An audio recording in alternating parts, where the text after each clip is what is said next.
घर की दहलीज से बाहर निकलकर बैंक सखी जैसा काम चुना है और हम उनसे जानना चाहेंगे कि ये पूरा सफ़र कैसा रहा है। तो कैसा रहा ये जो दीदी से लखपति दीदी बनने का, क्या है सफ़र? मेरा सफ़र तो बहुत अच्छा रहा। इसके पहले तो हमारी मतलब हमने कभी सोचा भी नहीं था कि जैसे इस तरह अब जीवन अपना जी रहे हैं, ऐसे पहले हमारा हो सकता है। पहले हम एक गृहिणी के रूप में थे, मतलब घर में एक हाउसवाइफ़ का काम करते थे और कोई मतलब हम लोगों का वो नहीं था कि हमने कभी सोचा भी नहीं था। ये समूह जो चले हैं जब से सरकार, मतलब ये जो हमारे उत्तर प्रदेश की सरकार ने समूहों का मिला है, समूह के गठन से हम लोगों का जीवन बदल गया है। शुरुआत में आज से 5 साल पहले आपने बैंक सखी जैसे चीज़ें का जॉब करना शुरू किया था। तो शुरुआत का क्या रिएक्शन था घर का और जो गाँव का? यहाँ एक मानसिकता के ऐसे मानसिकता के लोग रहते हैं कि वो नहीं चाहते हैं कि हमारे घर की बहुएँ बाहर जाएँ। लेकिन हमारे घर में ऐसे नहीं, हमारे हस्बैंड बहुत अच्छे थे। जब मेरा नाम आ गया बैंक सखी में, तो उन्होंने कहा कि तुम काम करना शुरू करो। आपने लखपति दीदी बनने के बाद में क्या-क्या मतलब परिवार के लिए किया है? बैंक सखी काम करने के बाद मैंने लखनऊ में प्लाट लिया है, बक्सी का तालाब में, 800 स्क्वायर फीट, वो भी मेरा 8 लाख का प्लाट है। और यहाँ मैंने मतलब घर भी बनवाया है और अपने पति का सपोर्ट करती हूँ क्योंकि वो खेती किसानी करते हैं। अच्छा, ये देखा गया है कि जो बैंक हैं, बैंकों से महिलाएँ बहुत कम जुड़ती हैं। हाँ।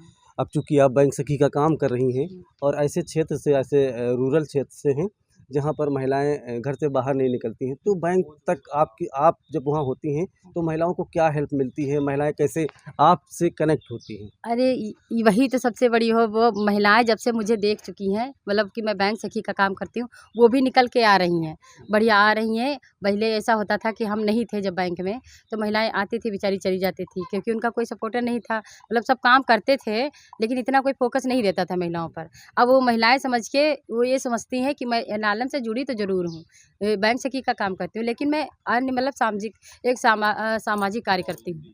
और भी महिलाएं आती हैं अपनी प्रॉब्लम्स लेके, तो बैंक में उनका भी सॉल्यूशन करवा देती हूँ, मतलब उनका भी सहयोग करती हूँ और अपना भी काम करती हूँ। साथ में मैं ये चाहती हूँ कि कोई भी महिला आए तो वापस ना जाए, इससे वो महिलाएं बहुत खुश होती हैं। अच्छा, समूह में कई तरह के फंडिंग होती है, लोन होता है, तो उस लोन को आप दीदियों को किस तरह से समझाती हैं कि इसे सही रास्ते पर, सही जगह पर लगाया जाए? वो उसके बारे में थोड़ा बताइए। देखो, हम ये समझाते हैं कि जैसे नया समूह का गठन हुआ तो उसका स्टार्टअप का पैसा आ जाता है, उसके बक्से की राशि सरकार देती है बैठने के लिए, बक्से की राशि और उसके रजिस्टर वगैरह जिस पे मीटिंग करती हैं, लिखती हैं, समझाती हैं, उसका तो स्टार्टअप का पैसा 2500 आता है। इसके बाद आरएफ का पैसा आता है। ये समूहों को दिया जाता है कि समूह जब गठन हो जाता है उन लोगों के पास रहता है, यही घूम के मतलब महिलाओं के पास वो आपस में लेन देन करें, उसमें ब्याज 2% का डालें, 1% अपने समूह पे डालें, 1% मतलब उसमें उनका ही फ़ायदा है। ये तब तक चलता रहता है कि जब तक वो समूह नहीं तोड़ेंगी, वो उन्हीं का पैसा है और इससे उनको फ़ायदा 12-15 हज़ार तो सरकार उनको ऐसे ही दे देती है। इसके बाद सीआईएफ का पैसा 1,10,000 आता है।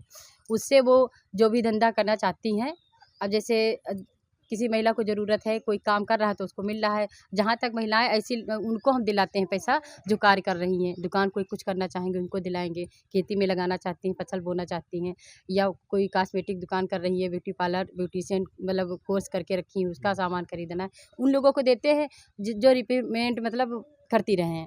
हर महीने में वो छोटी मतलब बड़ा अमाउंट ले लेती हैं, जैसे 50,000 उनको दिला दिया, किसी को 1 लाख और ऐसे सीआईएफ की धनराशि के बाद अन्य भी जैसे सेल्फ हमारा जो क्लस्टर संगठन है, उसमें करोड़ों रुपया रहता है। वो सब हम महिलाओं समूहों को ग्राम संगठन के लिए ही रहता है कि जो भी महिला कोई काम करना चाहे या नर्सरी वगैरह जो भी लगाना चाहे या कुछ भी करना चाहे उसको दिया जा सकता है।